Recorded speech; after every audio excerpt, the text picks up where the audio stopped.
दोस्तों वैसे मैंने अक्सर सुना है और ये सही भी है कि हम लोग किस्मत अपने हाथ से खुद लिखते हैं, अच्छी या बुरी। लेकिन कभी कभी हमारी किस्मत लिखने का जो पेन होता है ना, वो ईश्वर अपने हाथ में ले लेता है कुछ टाइम के लिए। आपने अक्सर देखा होगा कि हमारे साथ कभी ऐसा हो जाता है जिसके बारे में हमने कभी सोचा ही नहीं होता, हमने कभी कल्पना करी नहीं होती। वो अच्छा भी हो सकता है और बुरा भी हो सकता है। ठीक है, कभी कभी हम बोलते हैं ना कि अरे हमने तो ऐसे कभी सोचा ही नहीं था, ऐसे कैसे हो गया, हमने तो ऐसे कभी किया ही नहीं, ऐसे कैसे हो गया। थोड़ी देर के लिए हम लोग बहुत परेशान हो जाते हैं, तिलमिला जाते हैं, रोते हैं कि यार ये ऐसे कैसे हो गया, हमने तो कभी सोचा नहीं था। तो उस समय जो है ईश्वर ने हमारी किस्मत लिखने का पेन अपने हाथ में लिया हुआ था। हमें कुछ नहीं पता होता कि हमारे साथ ये कैसे हो गया, क्यों हो गया, हमने तो ऐसा किया ही नहीं था। कुछ टाइम के लिए हम लोग घबरा जाते हैं, परेशान हो जाते हैं, लेकिन धीरे धीरे धीरे धीरे परिस्थिति बहुत अच्छी हो जाती है। हमारी लाइफ में काफी बदलाव आ चुका होता है।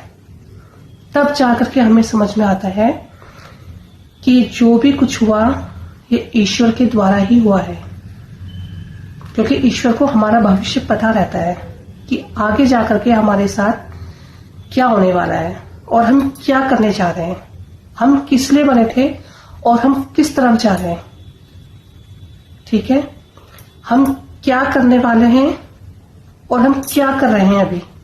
तो ईश्वर को हमारे बारे में सब पता रहता है, ईश्वर हमारा भविष्य जानते हैं। ठीक है, हम लोग थोड़े टाइम के लिए अपने दिमाग से कुछ गलत रास्ता पकड़ लेते हैं, चुन लेते हैं, शायद आप लोग समझ रहे होंगे। तो ईश्वर क्या करते हैं, हमारे रास्ते को चेंज कर देते हैं।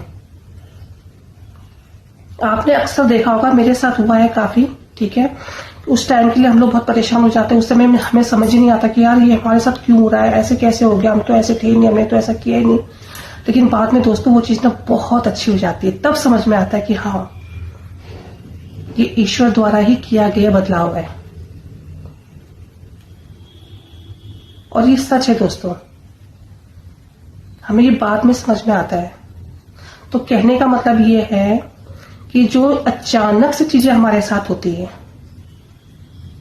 जो अचानक से घटनाएं हमारी लाइफ में आती, अच्छी बुरी सब, ये कभी कभी ना ईश्वर द्वारा किया गया बदलाव होता है। तो मुझे उम्मीद है आप लोग समझ रहे होंगे मैं क्या बोलना चाह रही हूँ। क्योंकि देखिए दोस्तों, मैं कोई स्क्रिप्ट नहीं लिखती हूँ। ठीक है, मैं पहले सोचती भी नहीं हूँ कि मुझे आज कैमरे के आगे क्या बोलना है। मैं फोन खोल के ऑन द स्पॉट जो मेरे दिमाग में आता है वो मैं बोलती हूँ। इसलिए थोड़ा सा बोलने में हो सकता है कि